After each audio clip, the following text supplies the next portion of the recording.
Welcome to Not Milk Never Milk. Subscribe if you're lactose intolerant. In this video, I will explain how to make delicious turtle chocolates. First, preheat your oven to 300 degrees Fahrenheit and line a baking sheet with parchment paper. Arrange your pecan halves in clusters of 3 or 4, forming the base for each turtle. This simple step sets the foundation for your homemade treats, ensuring they look as good as they taste. Next, we'll add the gooey caramel layer.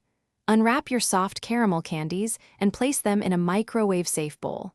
Heat them for about 20 to 30 seconds until they are pliable. Then, carefully place one softened caramel on top of each pecan cluster.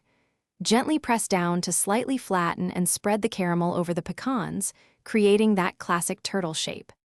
Now for the best part, the chocolate coating. Melt your 12 ounces of chocolate chips using a double boiler or microwave, stirring until smooth.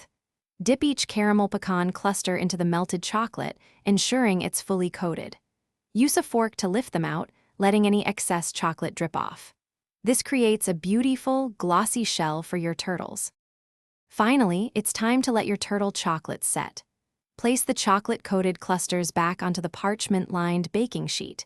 Transfer them to the refrigerator for at least 30 minutes or until the chocolate is firm.